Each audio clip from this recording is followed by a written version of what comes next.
We are just beginning to glimpse the bare outlines of an emerging new economic system, the collaborative commons. This is the first new economic paradigm to emerge on the world scene since the advent of capitalism and socialism in the early 19th century. So it's a remarkable historical event.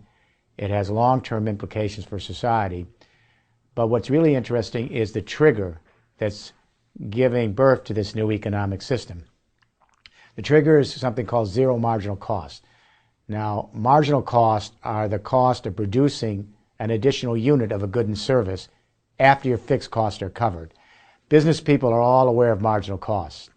Most of the public isn't. But this idea of zero marginal cost is going to dramatically, intimately affect every single person in the world in the coming years, in every aspect of their life. There's a paradox deeply embedded in the very heart of the capitalist market system, previously really undisclosed. This paradox has been responsible for the tremendous success of capitalism over the last 2 centuries. But here's the irony. The very success of this paradox is now leading to an end game and a new paradigm emerging out of capitalism, this collaborative commons. Let me explain.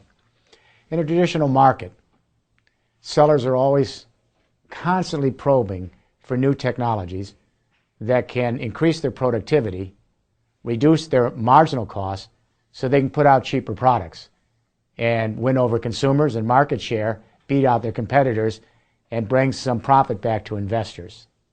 So business people are always looking for ways to increase productivity and reduce their marginal costs. They simply never expected in their wildest dreams that there would be a technology revolution so powerful in its productivity that it might reduce those marginal costs to near zero, making goods and services essentially free, priceless, and beyond the market exchange economy. That's now beginning to happen in the real world. The first inklings of this zero marginal cost phenomena was with the inception of the World Wide Web from 1990 until 2014. We saw this zero marginal cost phenomena invade the newspaper industry, the magazine industry, and book publishing. With the coming of the World Wide Web and the internet, all of a sudden millions of people, then hundreds of millions of people, and now 40% of the human race with very cheap cell phones and computers, they're sending audio, video, and text to each other at near zero marginal cost. So what's happened is millions of consumers became prosumers with the advent of the internet, and so they're producing and sharing their own videos, their own news blogs, their own entertainment, their own knowledge with each other in these lateral networks at near zero marginal cost and essentially for free, bypassing the capitalist market in many instances altogether. This zero marginal cost phenomena, as it invaded the information industries, wreaked havoc on big, big industries.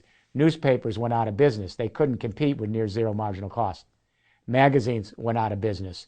And my own industry, publishing, has been just racked by free ebooks and free knowledge and information.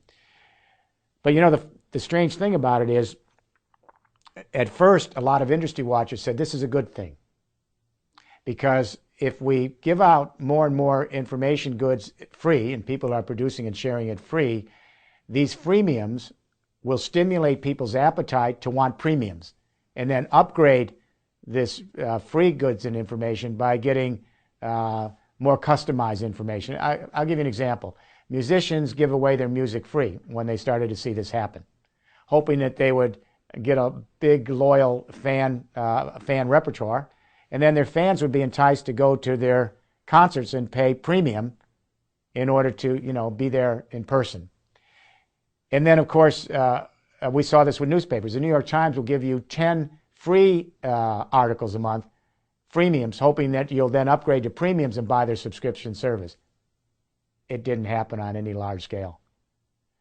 This was very naive by industry watchers. Sure, some people have moved from freemiums to premiums, but when more and more information goods are out there nearly free, shared with each other, music, film, arts, information, and knowledge, attention span is not there to then want to go to the premiums when you have so much available already in the freemiums.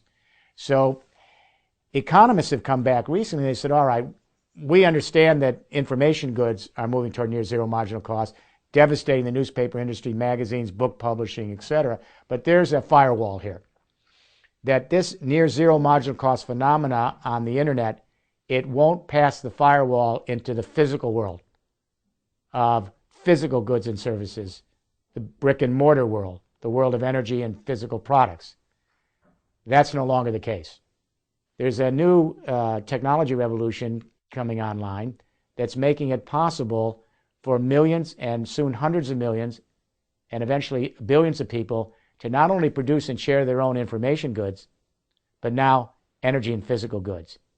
And it's called the Internet of Things. This is the expansion of the Internet. And it's all happening in the last 12 months. Now, this is a pretty new phenomenon. What's going on here is the traditional Internet that we're also familiar with is now converging with a very fledgling energy Internet and a nascent logistics and transport Internet. And as these three Internets come together, they're creating a single operating platform, a nervous system, a sort of intelligent brain.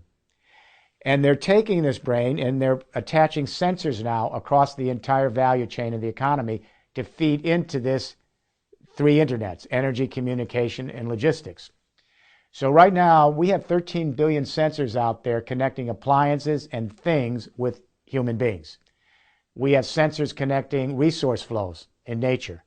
We have sensors at warehouse and distribution centers. We have sensors on smart roads monitoring traffic.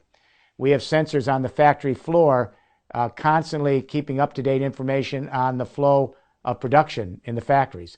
We have sensors in the front and back office, sensors in retail stores. We have sensors all across the system feeding big data back. What's interesting is 13 billion sensors now. IBM says in 2020 we'll have 30 billion sensors connecting everything with every being. And by 2030, the most recent forecast, we'll have 100 trillion sensors connecting all of us in one vast lateral neural network made up of three operating engines: a communication Internet converging with an energy and a logistics Internet. And let me say one more thing about these three engines. When you look back at every society, their economic platforms always contain three elements: a form of communication, a form of energy to power society, and a form of mobility to move economic activity. For example, in the 19th century, first industrial revolution, the communication was steam power printing, and later the telegraph to move economic activity. The form of energy was coal and steam power. The form of mobility was the locomotive and the railroads. And that platform allowed us to build out a first industrial revolution. In the 20th century, we had these three as well, these components: communication, energy, and mobility. The communication was centralized electricity, and especially the telephone, later radio and television. The form of energy was oil, and the mobility was the internal combustion engine. And that platform then allowed us to have a great advance of economic opportunity in the 20th century, a second industrial revolution. This expansive Internet, this Internet of Things, brings us to a third industrial revolution, and the form of communication is the Internet. The form of power is renewable energy, distributed renewable energy, and the form of mobility is driverless, automated vehicles, logistics, and automated drones. So what we're seeing is just the first inklings of this new platform, these three Internets in one. And what this allows us to do is any consumer can become a prosumer, just like we did with information goods on the old Internet, access this new Internet of Things, and have available to us a complete stream of data from every part of the economy. That means you and I, small cooperatives, small businesses, large companies, if it keeps its network neutrality, we all have equal access, like we did with the Internet. So we can go up on this Internet of Things now, and we can take that big data flowing through the system from the devices all the way to these three Internets, and any of us with our own apps and our own mobile technology will be able to use the big data and combine it with analytics to create our own algorithms, just like the big guys at Google. And it won't be rocket science because those apps will be programmed for us. So we can create our own apps with our mobile technology, using that big data to dramatically increase our productivity, reduce our marginal cost in the production of physical things like energy and 3D printed products. That's already begun.